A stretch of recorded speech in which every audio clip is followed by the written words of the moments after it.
আসসালামু আলাইকুম। নবম শ্রেণীর সুপ্রিয় শিক্ষার্থীদেরকে স্বাগতম জানাচ্ছি আজকের ইংলিশ প্রথম পত্র ক্লাসে। তোমরা ইতোমধ্যে জানো আমরা ইউনিট 3 আমরা অলরেডি ইউনিট 3 লেসন 4 পর্যন্ত পড়ে ফেলেছি এবং আজকে আমরা ইউনিট 3 লেসন 5 অর্থাৎ ইন্ডিপেন্ডেন্স ডে যে টপিকটি রয়েছে তার উপরে আমরা আজকে ক্লাস নেব।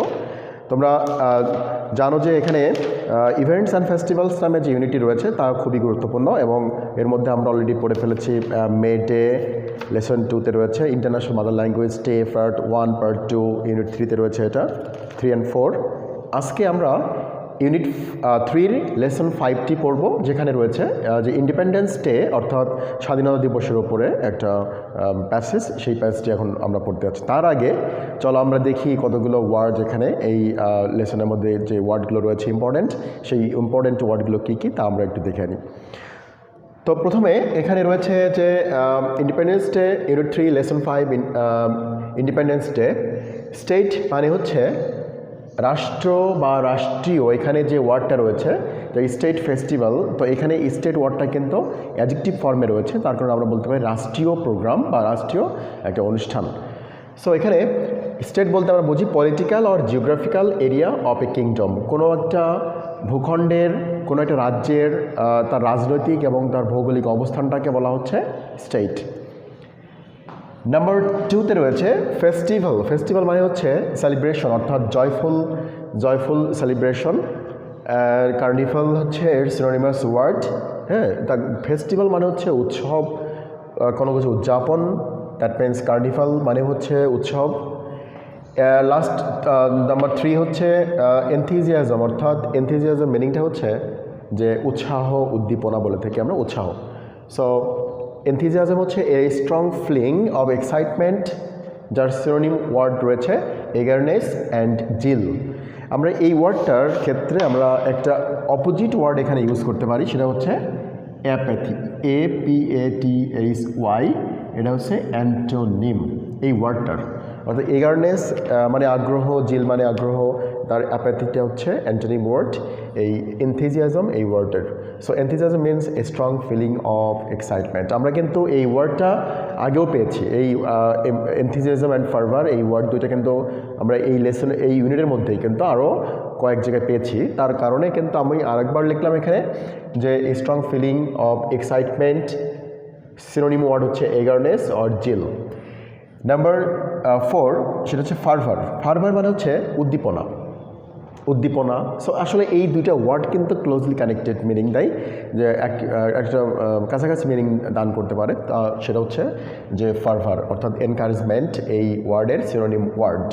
সো এনকারেজমেন্ট যদি এটার সিনোনিম ওয়ার্ড হয়ে থাকে তাহলে আমরা কি বলতে পারি, এটাকে আমরা এর অপোজিট যে ওয়ার্ডটা যদি কখনো MCQতে চাওয়া হয় যে what will be the opposite word or what will be the antonym of the word fervour. So ফার্ভারের অ্যান্টোনিম ওয়ার্ড হচ্ছে ডিসকারেজ, অর্থাৎ এনকারেজের অপোজিট ওয়ার্ড যেটা হবে সেটা হচ্ছে ফার্ভারের অপোজিট ওয়ার্ড। আশা করি বুঝতে পারছো। HOMAGE এই ওয়ার্ডটা কিন্তু আমরা ইউনিট 1 থেকে শুরু করে আমরা ইউনিট এই আজকে পর্যন্ত টিল নাও আমরা কিন্তু এই ওয়ার্ডটার সাথে অনেকবার সম্মুখীন হয়েছে। অর্থাৎ হোমেজ বলতে যা বোঝানো হয়েছে তা হচ্ছে হোমেজ মিনস শ্রদ্ধা, ট্রিবিউট TRIBUTE, ট্রিবিউট রেফারেন্স মানে কিন্তু শ্রদ্ধা, REVERENCE, রেসপেক্ট হচ্ছে এর আমরা আমাদের কমন ওয়ার্ড বা পরিচিত word respect. So reference, tribute, homage এই ওয়ার্ডগুলো হচ্ছে একে অপরের সাথে সিনোনিমাস ওয়ার্ড হিসেবে কাজ করে। নেক্সট ওয়ার্ড হচ্ছে ডিসপ্লে মানে তোমরা সবাই জানো ডিসপ্লে করা। আমরা এটা যদি বাংলা নাও বলে থাকি তাও কিন্তু তোমরা অনেকে এটা বুঝতে পারো যে ডিসপ্লে বলতে আমরা বুঝি যে কোনো কিছু প্রদর্শন করা, অর্থাৎ শো অফ প্রদর্শন করা। আমরা এখানে অ্যাকর্ডিং টু দিস প্যাসেজ এখানে রয়েছে ডিসপ্লে, প্যারেড মানে হচ্ছে কুচকাওয়াজ, ঠিক আছে, প্যারেড বলা যেতে পারে। এবং আরেকটা ইম্পর্টেন্ট ওয়ার্ড হচ্ছে ইলুমিনেট, ILLUMINATE। ইলুমিনেট মানে হচ্ছে আলোকিত করা, আলোকসজ্জা করা, আলোকিত করা, অর্থাৎ এখানে টু লাইট আপ অথবা ব্রাইট, BRIGHTEN, ব্রাইটন মানে আলোকিত করা, এটা আমরা এখানে বলতে পারি। সরি। সো এই হচ্ছে আমাদের মূল এই লেসনটার মধ্যে কিছু ইম্পর্টেন্ট ওয়ার্ড। নাও আমরা এখন তোমরা এখন দেখতে পাচ্ছ একটা ছবি, যে you can see a picture and ask the questions about it. একটা ছবি তোমরা অবশ্যই দেখতে পাচ্ছ এখানে সবাই। এখানে আসলে স্মৃতিসৌধের ছবি দেওয়া রয়েছে এখানে, যে what can you see in the picture, where is it, why was it built, কোথায় অবস্থিত এবং কেন এটা তৈরি করা হয়েছে। সো নাও বি নাম্বার রয়েছে রিড দ্য টেক্সট। আমরা এখন টেক্সটটি পড়ব। 26 March, comma, our independence day, comma, অর্থাৎ এই জায়গাটাতে একটা গ্রামাটিক্যাল নাম দেওয়া যেতে পারে এর, যে 26 মার্চের পরে কমা দিয়ে 26 March, comma, independence, sorry, our independence day,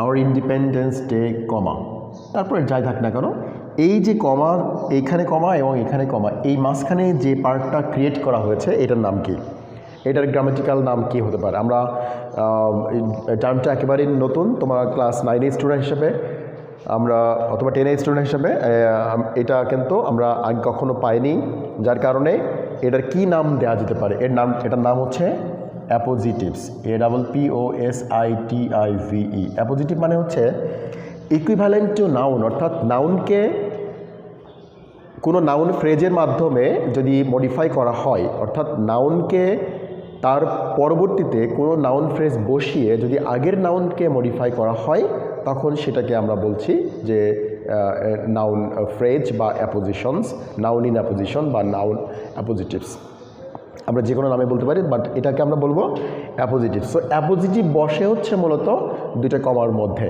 it sets within two কমাস। এটা খেয়াল রাখতে হবে যে অ্যাপোজিটিভ বলতে আমরা কী বুঝি। So 26 March, comma, our independence day. So independence day যদি প্রশ্ন হতে পারে এরকম, যে এমসিকিউটা, যে এখানে এই কমার মধ্যে যে ফ্রেজটি করা হয়েছে এটার গ্রামাটিক্যাল নাম কি, বা এটাকে কী নামে বলা হয় বা কী নামে ডাকা হয়। সো এটার নাম হচ্ছে অ্যাপোজিশন বা অ্যাপোজিটিভস, অ্যাপোজিটিভস। সো এখন আমরা আরেকটা এক্সাম্পল দিলে আরেকটু ক্লিয়ার হবে, যে মনে করো যে Mister Khan, comma, the principal of our college, comma, is a very famous person. So এখানে Mister Khan, comma, our principal. তো মিস্টার খান এবং আওয়ার প্রিন্সিপালের মধ্যে কিন্তু কোনো বেসিক কোনো পার্থক্য নাই, একজন ব্যক্তিকেই অন্য নাউন ফ্রেজ ইউজ করে এখানে বোঝানো হচ্ছে, তার নাম হচ্ছে অ্যাপোজিশনস। I think clear. এবং নাউনের পরেই কিন্তু বসবে নাউন ফ্রেজ, কখনো কিন্তু অ্যাডজেক্টিভ বা অন্য ওয়ার্ড এখানে ইউজ করা যাবে না, শুধু নাউন ফ্রেজ হতে হবে। That is called noun in apposition বা অ্যাপোজিটিভস বলা হয়ে থাকে এটাকে। সো এখানে 26 March, comma, our independence day is the one of the most important state festival. আমরা বলতে চাচ্ছি যে এখানে যে 26শে মার্চ বা স্বাধীনতা দিবসটি আমাদের রাষ্ট্রীয় যতগুলো গুরুত্বপূর্ণ উৎসব রয়েছে তার মধ্যে সবচেয়ে গুরুত্বপূর্ণ, most important state festival. The day is celebrated, অর্থাৎ এই দিনটি উদযাপিত হয়ে থাকে, the day is celebrated every year in our country with great enthusiasm and ফার্ভার। উৎসাহ উদ্দীপনার সাথে এই দিনটি আমাদের প্রতি বছর আমাদের দেশে এই দিনটিকে উদযাপন করা হয়ে থাকে। ইটস আ ন্যাশনাল হলিডে, এটা হচ্ছে একটা জাতীয় ছুটির দিন। আমরা এখানে এই ন্যাশনাল ওয়ার্ডটার একটু খেয়াল করো তোমরা, এখানে ন্যাশনাল, NATIONAL। সো ন্যাশনাল ওয়ার্ডটার আমরা এখানে যদি রিপ্লেস করতে চাই, what could be best replaced by this word national, অর্থাৎ কোন ওয়ার্ডের মাধ্যমে এই ন্যাশনাল ওয়ার্ডটাকে পরিবর্তন করা যেতে পারে। So it's a national holiday, আমরা এখানে ন্যাশনাল হলিডে না বলে আমরা যদি বলি যে it's a public holiday, it's a public holiday, it's a government holiday, এটাকে বললে ভুল হবে? নো। তার মানে ন্যাশনাল ওয়ার্ডটাকে কিন্তু আমরা চেঞ্জ করে দিয়ে এখানে আমরা এর পরিবর্তে আমরা কি করতে পারি, আমরা পাবলিক বা গভর্নমেন্ট এই ওয়ার্ডগুলো এখানে ইউজ করা যেতে পারে। সো এমসিকিউর আরেকটা প্রশ্ন হচ্ছে যে it's a national holiday, underline থাকলো ন্যাশনাল ওয়ার্ডের নিচে, যে এই ন্যাশনাল ওয়ার্ডটা পরিবর্তন করে আমরা কোন ওয়ার্ডটার সাথে দিলে অ্যাপ্রোপ্রিয়েট একটা ওয়ার্ড এখানে ইউজ করতে পারি। তো পাবলিক অথবা গভর্নমেন্ট আমরা ইউজ করতে পারি। Sorry. All offices, educational institutions, shops and factories sorry factories remain closed on this day. এই দিনে সমস্ত অফিস, শিক্ষা প্রতিষ্ঠান, দোকানপাট, কলকারখানা বন্ধ থাকে।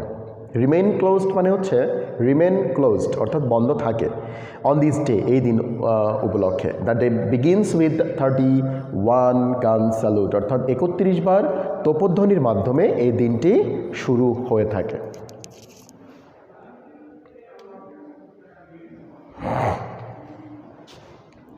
তাহলে এটা গেল হচ্ছে আমাদের প্রথম passage.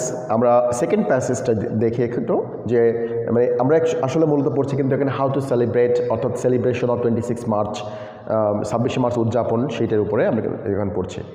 So early in the morning, দিনটির প্রথম যে ক্ষণ অর্থাৎ early in the morning the president and the prime minister, কে the president and the prime minister অর্থাৎ উভয়, on behalf of the nations place floral wreath, মানে জাতির পক্ষ থেকে প্লেস ফ্লোরাল রেথ, এই যে ফুলের মাল্য তারা ওখানে সমর্পণ করেন at the national museum at Savar অর্থাৎ সাভারের যে জাতীয় স্মৃতিসৌধ রয়েছে, আমরা যে ছবিটা একটু আগে এখানে দেখালাম, সেই ছবির সেইখানে কিন্তু তারা কি করে, জাতির পক্ষ থেকে প্রধানমন্ত্রী এবং রাষ্ট্রপতি ফুলের শুভেচ্ছা জ্ঞাপন করেন, ফুলের মাল্য স্তবক অর্পণ করেন।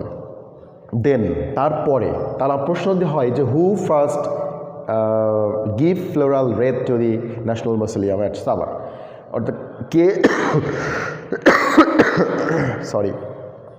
কে বা কারা who first place floral wreath, প্রথমে কে দেয়, প্রথমে হচ্ছে রাষ্ট্রপতি এবং প্রধানমন্ত্রী অর্থাৎ the prime minister and the president. অর্থাৎ একটু খেয়াল করতে হবে, যদি এমসিকিউ থাকে এরকম যে এ নাম্বার থাকলো the president and prime minister, no, এটা হবে the president and the prime minister, অর্থাৎ আর্টিকেল দি দুইবার ইউজ করতে হবে, আদারওয়াইজ কিন্তু উত্তরটা ইনকারেক্ট হবে।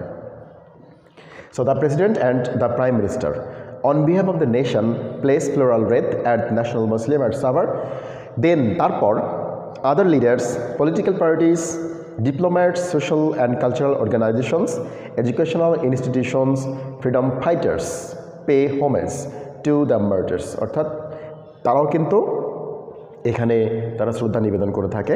অর্থাৎ কারা করে থাকে, যে বিভিন্ন নেতৃবৃন্দ, রাজনৈতিক দলগুলো, ডিপ্লোম্যাটস মানে হচ্ছে কূটনৈতিক অর্থাৎ যারা ফরেন কান্ট্রিজ থেকে যারা এখানে এসছেন, যারা প্রতিনিধিত্ব করছেন বিভিন্ন দেশের, তারাও কিন্তু এখানে আমাদের সাথে একত্রতা ঘোষণা করে তারা কিন্তু পুষ্পস্তবক অর্পণ করে থাকে। এখন প্রশ্ন হচ্ছে তারা কেন ফুল নিয়ে শহীদ মিনার বা স্মৃতিসৌধে তারা যাবে?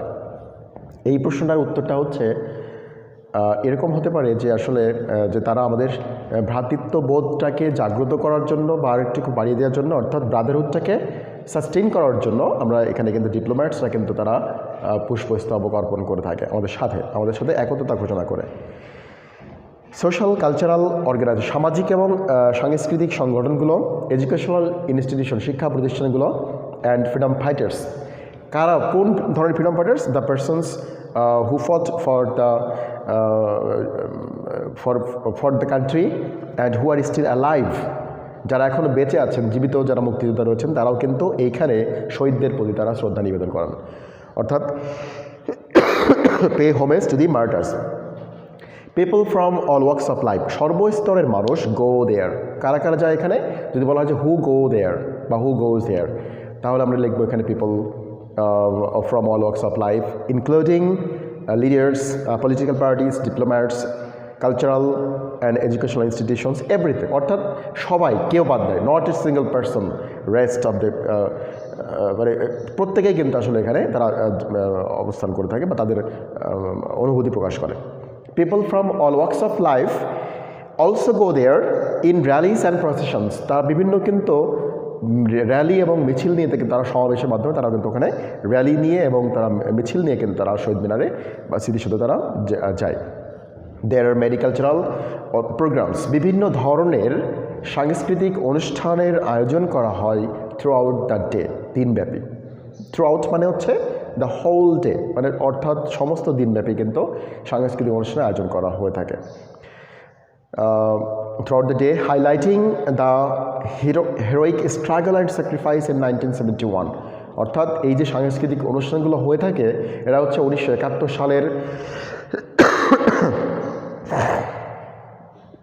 স্ট্রাগল অ্যান্ড স্যাক্রিফাইস, যার সংগ্রাম এবং তাদের অবদানের কথা স্মরণ করে তাদেরকে উল্লেখ করে আমরা কিন্তু কী করে থাকি, আমরা তাদের ঐতিহাসিক তাদের দুঃসাহসিক কর্মকাণ্ডের চিত্রগুলো উল্লেখ করার মাধ্যমে আমরা এখানে সাংস্কৃতিক প্রোগ্রামগুলো করে থাকি। ইন বঙ্গবন্ধু ন্যাশনাল স্টেডিয়াম, জাতীয় যে বঙ্গবন্ধু জাতীয় স্টেডিয়ামে school children, scouts, girls guide take part in various displays to entertain thousands of spectators. অর্থাৎ স্পেকটেটার্স মানে হচ্ছে দর্শক। আমরা আগেও বলেছি এই ওয়ার্ডটা হচ্ছে স্পেকটেটার্স মানে হচ্ছে দর্শক, the person who watches directly, যারা সরাসরি কোনো জিনিস দেখে থাকেন তাদেরকে বলা হচ্ছে স্পেকটেটার্স। পারফরমেন্স তার দেখে থাকে, যে school children, scout and girls guide তারাও কিন্তু বিভিন্ন ধরনের প্রদর্শনীতে অংশগ্রহণ করে থাকে, টু এন্টারটেন বিনোদন দেওয়ার জন্য, থাউজেন্ডস অফ স্পেকটেটর্স অর্থাৎ হাজার হাজার দর্শক যখন থাকে তাদেরকে বিনোদন দেওয়ার জন্য তারা কিন্তু বিভিন্ন ধরনের অনুষ্ঠান, বিভিন্ন ধরনের ডিসপ্লে প্রদর্শন করে থাকে। Educational institution also organise their individual programs. আমরা কিন্তু বিভিন্ন দেখেছি তারা নিজ নিজ প্রতিষ্ঠানে কিন্তু নিজ নিজ ধরনের তারা কী করে থাকে, অনুষ্ঠানমালার আয়োজন করে থাকে। অর্থাৎ প্রত্যেকটা প্রতিষ্ঠান তাদের নিজস্ব অনুষ্ঠানমালা প্রচার করে থাকে বা তারা আয়োজন করে থাকে। স্পোর্টস মেটস, খেলাধুলা and tournaments are organised on this day, অর্থাৎ এই দিনে আরও বিভিন্ন ধরনের খেলাধুলার আয়োজন করা হয়ে থাকে, including the exciting boat race the river in the river Buriganga. অর্থাৎ এর মধ্যে রয়েছে বুড়িগঙ্গা নদীতে যে এক্সাইটিং বোট রেস হয়ে থাকে সেটা, অর্থাৎ নৌকা বাইচ, সেটাও কিন্তু এখানে আয়োজন করা হয়ে থাকে। নেক্সট, ইন দ্য ইভিনিং, সন্ধ্যাবেলায় কী হয়ে থাকে, যে all major public buildings are illuminated with colourful lights. আমরা কিন্তু আগে বলেছি এখানে যে ইলুমিনেট মিনিংটা হচ্ছে আলোকিত করা, to light up or brighten, অর্থাৎ আলোকসজ্জা করা। প্রত্যেকটা সরকারি ভবনগুলোতে public buildings, all major public buildings are illuminated are lighted with colourful lights, বিভিন্ন ধরনের রং বেরঙের বর্ণিল রঙে বা বর্ণিল আলোয় আলোকিত করা হয়ে থাকে সরকারি যে সমস্ত মেজর বিল্ডিংসগুলো রয়েছে সেখানে। Bangla Academy, Bangladesh Shilpakala Academy and other social cultural organisations hold cultural functions, তারাও কিন্তু বিভিন্ন ধরনের সাংস্কৃতিক অনুষ্ঠানের আয়োজন করে থাকে। কারা কারা? Bangla Academy, Shilpakala Academy and other socio cultural organisations এগুলো আয়োজন করে থাকে। Similar functions are also arranged in other places in the country, এবং একই ধরনের অনুষ্ঠান কিন্তু দেশের বিভিন্ন স্থানে কিন্তু আয়োজন করা হয়ে থাকে। সো এই হচ্ছে আমাদের মোটামুটি পার্ট বি, ইউনিট 3-এর লেসন 5-এর পার্ট বিটা পড়লাম। এখন আমরা ম্যাচ করব, match the words with their meanings, part C. Okay, আমরা দেখতে পাচ্ছি এখানে ফার্ভার। সো আমরা আগে এই পাঁচটা আগে লিখে নিই, যে ফার্ভার, তারপরে হচ্ছে alike, ALIKE, alike, Spectator, SPECTATOR, Spectator, display, displace, তারপরে হচ্ছে ইলুমিনেট, ILLUMINATE, ইলুমিনেট। তো আমরা এখন ম্যাচ করি এই পাশে, যে ফার্ভার বলতে আসলে কোনটার সাথে ম্যাচ করানো যায়, সেটা হচ্ছে a strong feeling of excitement, I strong feeling of excitement. আমরা কিন্তু আগেই এই ওয়ার্ডটার সাথে পরিচিত হয়েছে। অ্যালাইক মানে হচ্ছে মতো, মানে তার মানে হচ্ছে in a similar way, in a similar way. তারপরে হচ্ছে স্পেকটেটর্স মানে হচ্ছে দর্শক, a person who is watching an event, a person who is watching and an event, EVENT, watching an event. Displace মানে হচ্ছে প্রদর্শন, or the act of performing skills, act of performing skills, নৈপুণ্যতা প্রদর্শন, সেটাকে বলা হচ্ছে ডিসপ্লেজ। ইলুমিনেট মানে হচ্ছে আলোকিত করা, তার মানে হচ্ছে টু লাইট আপ। আমরা আগেও লিখেছি এটা, আমি আরেকবার লিখছি টু লাইট আপ। সো এই হচ্ছে আমরা এই ম্যাচ করলাম। Now choose the best answer. Our one of the most important state festival Eid. আমরা নিশ্চয়ই বুঝতে পারছি, আমরা কিন্তু যে লেসনটা পড়লাম, যে টপিকটি পড়লাম, সেটা লিখতে হবে যে ধরে 26 মার্চ বা independence day. Independence day, the celebration of independence day begins with, এই যে দিনটি উদযাপন শুরু হয় কিসের মাধ্যমে? Procession, gun salute, placing wreath at the national mausoleum, parade by defence forces. আমরা নিশ্চয়ই পড়েছি 31 বার গান স্যালুটের মাধ্যমে কিন্তু দিনটি শুরু হয়ে থাকে। দ্য ন্যাশনাল মসলিয়াম ঈদ কোথায় অবস্থিত? আমরা সাভারে পড়েছি। On Dhaka university campus? No. At Ramna park? No. At Savar? হ্যাঁ, yes, at Savar. On independence day various displays are held, বিভিন্ন ধরনের কুচকাওয়াজ অনুষ্ঠান আয়োজন করা হয়ে থাকে। কোথায়? At the national parade ground, in the street, in the decorated vehicles, in Bangabandhu stadium, in Bangabandhu stadium. Now write in brief how you have celebrated this year's independence day at your school. এটা হচ্ছে আমাদের আগামী দিনের homework থাকবে, তোমরা অবশ্যই এটা লিখে রাখবে এবং লেখার চেষ্টা করবে যে কীভাবে তুমি তোমার গত 26শে মার্চটি উদযাপন করেছো, তার উপরে তোমার স্টেটমেন্ট আর বিবরণ তোমাকে লিখতে হবে। সো এটা হচ্ছে পার্ট ই, হচ্ছে আমাদের হোমওয়ার্ক।